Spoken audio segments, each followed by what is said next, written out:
Hey guys, we are back again for Pioneer Deck Tech, and this second time was I almost forgot that this one existing in the format, but I'm glad that I was able to saw this one in one of the recent tournament results that was posted in the MTG Top 8 website under the Pioneer events that was done in Magic the Gathering Online. And this one's made by username Saddleback Lagat, which he called as the Demonic Bargain. I'll explain the main combo here is that it's going to go with the abilities of Thassa's Oracle, wherein you put the top X cards with a devotion to blue. If the X is greater than or equal to the number of cards in your library, you will win the game. That's basically an alternate win condition, but how would you be able to carry out this combo? Another win condition source is that of Jace, Wielder of Mysteries. If you would draw a card while your library has no cards in it, you will win the game instead. So this one, and as to how this deck would pull out, again with the control core, to make sure that you can also be able to hold out the attacks of your opponents just before you are going to go out with the combo. Now we'll go into the card divisions. So we have 12 creatures, 21 lands, a single Planeswalker of Jace, 11 sorcery, and 15 instants. Now, aside from the Thassa's Oracle, we have several utility creatures that can provide us to help out with this achieving this combo. So we go first with new cards, the Fallaji Archaeologist from Brothers War. So when enters the battlefield, you will mill 3 cards, then you may return an non-creature non-land card among the lands, mill this way into your hand. So if you don't, it becomes a 1/4 by having a +1 counter added on it. So just not only a self-mill option, but can also dig out some of your non-creature non-lands and non-land cards, which these ones are the combo, and other some spot removals, some the card draws, and other utility cards of this. And along with it, we also have a playset copy of Signature Supplier. So when it enters the battlefield or dies, you will mill 3 cards. So it is just a 1 to cast 1/1. And the purpose here would basically go with the self mill, and also can be a good champ blockers for early damage in case that your opponents would go early on with their attack. So you can go champ block later on, just providing you to mill out 3 additional cards from your library in order to achieve more of this combo. And for the instants, we have a few also that are also providing you with not only card draw but also digging out by having more cards placed into your graveyard from your library. So this one, we have 4 copies of Consider, a 1 to cast for look at the top card in your library. You may put that card in your graveyard, that is kind of the surveil, and then you will draw a card. Also, we have 4 copies of Daily Dispute. So you may sacrifice a creature or artifact to your draw 2 cards and then create a treasure token. So more card draw effects. You can also further the teacher's assistant to sacrifice to this card to be able to self-mill full 3, and at the same time we will draw 2 cards and create a treasure token.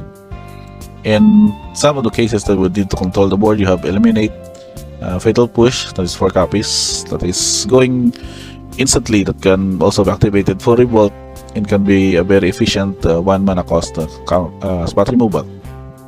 Another support card we're here with the Otherworldly Gaze. So we'll look at the top 3 cards in the library and put any number of them into your graveyard and the rest back in any order. So basically, you can just arrange top card or just basically mill out the top 3 cards. And you can also do this again with the flashback cost. Another utility card is Spell Pierce.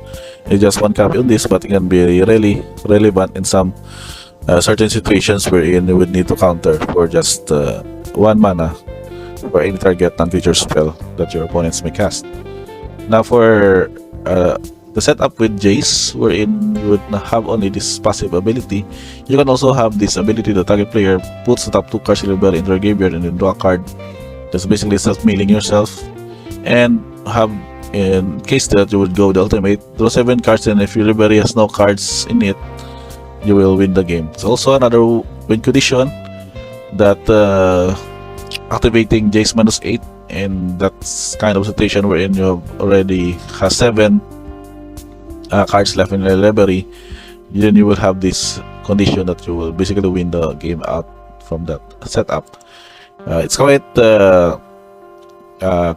kumbaga, it's like a drawback in this case because of times that your card draws might not be proficient to be exact or to go with the number of cards left in your library that would be able for you to win the game, and instead have you lose it because you would not be able to draw any more cards from it.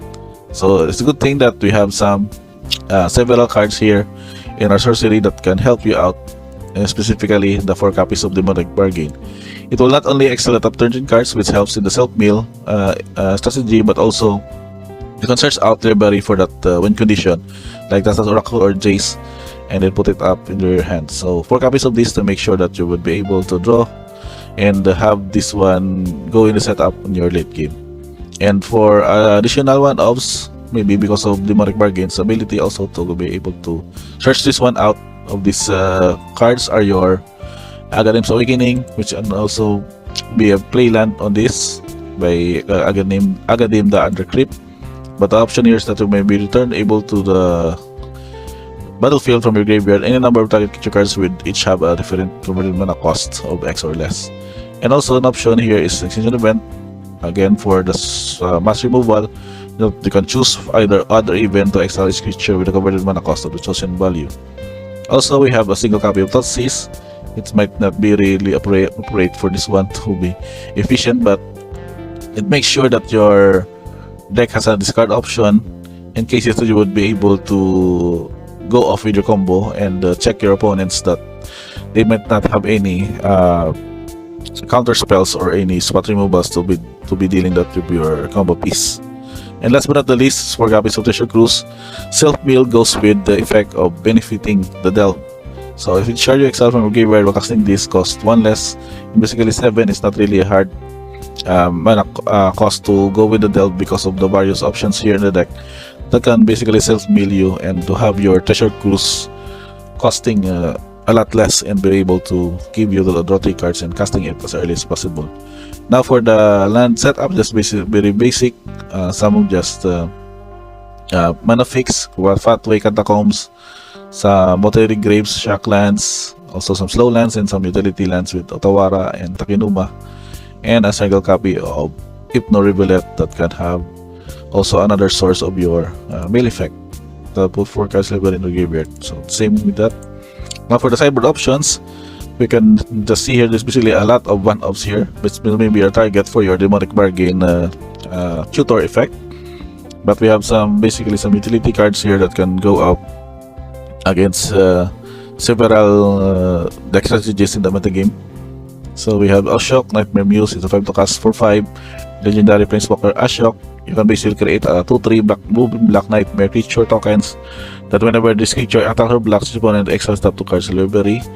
This is a good aggro option in case that combo piece would not really fall out in your favor as you play around with this. So you have Ashok as your option to go at aggro and just attacking out your opponents on this one.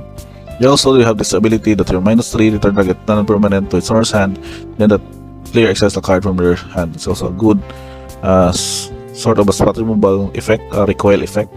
And the -7, you may cast up to 3 face-up cards from your opponent's own from exile without paying this mana cost. So that's just a more situation in that.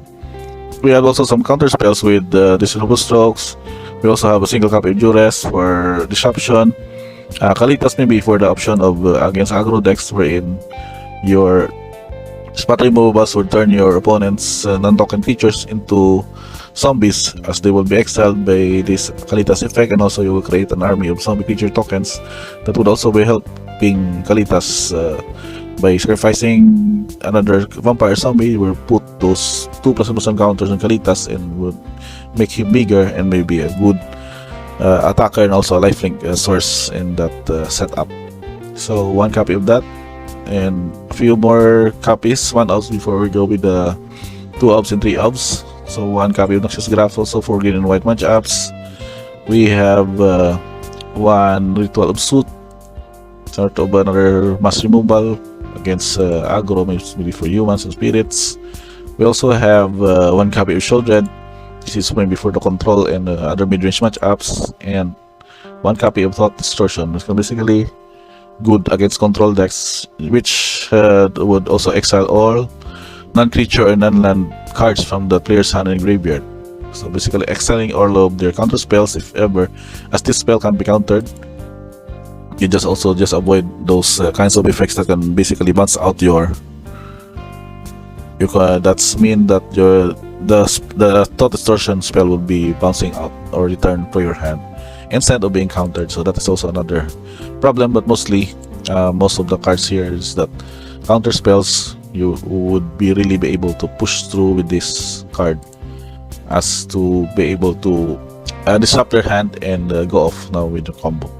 Now for the 2 obs, we have the 2 copies of Enfeeblement. This would basically go on with white aggro, maybe for humans or any other soldiers or the tribal white creature decks. So this will be effective spot removal. And 2 more Mystical Dispute against blue-white. Basically, those help out your spells, maybe help out your discard spells or counter their best counter spell as you go off your main combo. And last but not the least are 3 copies of Pithing Needle. The feature there are specific cards in the format that can be a good target, but I think there are a lot of variants of decks that can be named of, or even planeswalkers that can be named with a needle, so that they would be able to activate or do any shenanigans out of those cards. So 3 copies of that to make sure that we can be able to draw it out early on and so resolve it as we go with our main strategy and just disrupting and countering opponent's spells, and up until that you will be able to go with that Thassa Oracle self-mill plan and win from there. And last but not the least, the stats is 2.46, and so what really matters, you have several card draws that can just go off and play lands as you go with this up until that you can be able to set up the combo.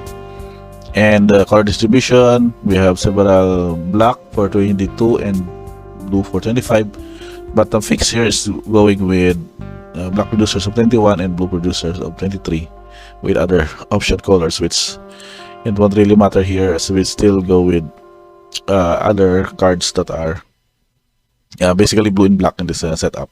And last but not the least are tokens, Nightmare tokens from Ashok.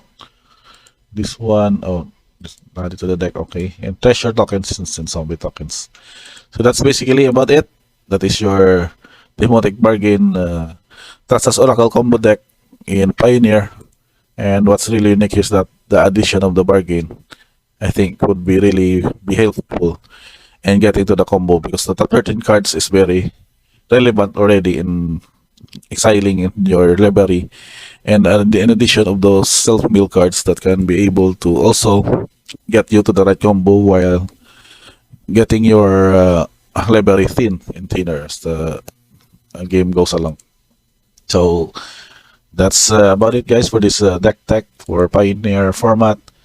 See you on the next one, and don't forget to like and subscribe for more, and notifications bell for quick updates of our posting of our live opening or deck techs and unboxing videos, and also spoilers for the upcoming sets.